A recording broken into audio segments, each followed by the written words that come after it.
സജ്ജനങ്ങളെ, ഹിന്ദുമതത്തിലെ ഒരു പ്രധാനപ്പെട്ട ഗ്രന്ഥമാണല്ലോ ഗരുഡപുരാണം. മഹാവിഷ്ണുവിനോടുള്ള ഭക്തി അതിൽ വിശദമായി വിവരിച്ചിരിക്കുന്നു. ഒരു വ്യക്തിയുടെ മരണശേഷം ഗരുഡപുരാണം പാരായണം ചെയ്യുന്നത് ആ ആത്മാവിന് നല്ലതാണെന്ന് വിശുദ്ധ ഗ്രന്ഥങ്ങൾ തന്നെ പറയുന്നു.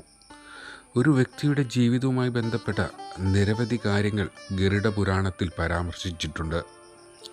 ഗരുഡപുരാണം പ്രകാരം ഒരു വ്യക്തി തൻ്റെ ജീവിതത്തിൽ വരുത്തുന്ന ചില തെറ്റുകൾ അയാളുടെ ഭാഗ്യത്തെ നിർഭാഗ്യമായി മാറ്റുന്നുവെന്ന് പറയപ്പെടുന്നു. ഗരുഡപുരാണം പ്രകാരം ഒരു വ്യക്തി ഒരിക്കലും പണത്തെക്കുറിച്ച് കൂടുതൽ അഹങ്കരിക്കരുത്. അത്തരം ഞാനെന്ന ഭാവം നിങ്ങളുടെ ബുദ്ധിശൂന്യതയാണ് വെളിവാക്കുന്നത്.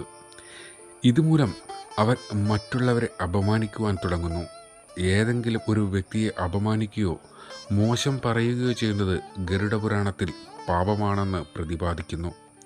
തൻ്റെ സമ്പത്തിനെക്കുറിച്ച് അഹങ്കരിക്കുന്നവർ ലക്ഷ്മി ദേവിയുടെ കോപത്തിന് ഇരയാവുകയും അത്തരം ആളുകളുടെ സമ്പത്ത് നശിക്കാൻ തുടങ്ങുകയും ചെയ്യുന്നു. ഗരുഡപുരാണ പ്രകാരം മറ്റുള്ളവരുടെ സമ്പത്തിൽ കണ്ണുവെക്കുന്ന ഒരാൾ ഒരിക്കലും സന്തോഷകരമായ ജീവിതം നയിക്കില്ല. പണത്തിനായുള്ള അത്യാഗ്രഹവും മറ്റുള്ളവരുടെ സമ്പത്ത് നേടാൻ ശ്രമിക്കുന്നതും അടുത്ത ജനനം വരെ ഒരു വ്യക്തിയെ തൃപ്തിപ്പെടുത്തില്ല. ഗരുഡ പുരാണമനുസരിച്ച് ഏറ്റവും വലിയ പാപമെന്നത് ഒരു വ്യക്തിയെ അപമാനിക്കുകയോ താഴ്ത്തിക്കെട്ടുകയോ ചെയ്യുക എന്നതാണ്.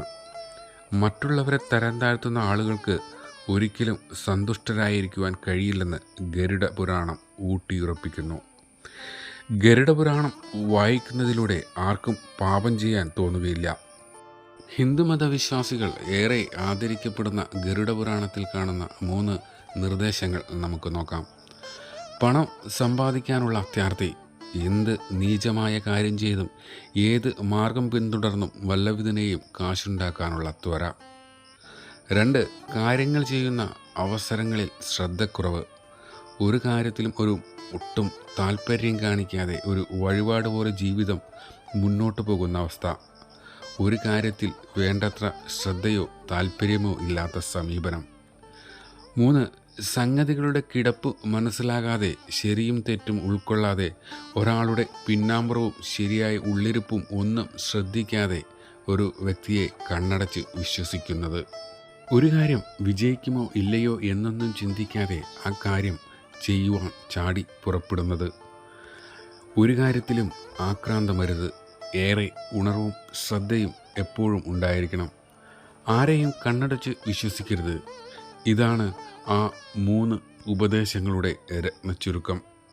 ഹൈന്ദവ വിശ്വാസത്തിലെ ചെറിയ ചെറിയ അറിവുകളുമായി എത്തി നിങ്ങളുടെ ജീവിതത്തെ പരിപോഷിപ്പിക്കുന്ന ഞങ്ങളുടെ ഈ ചെറിയ ചാനലിനെ പിന്തുടരാൻ മറക്കില്ലല്ലോ.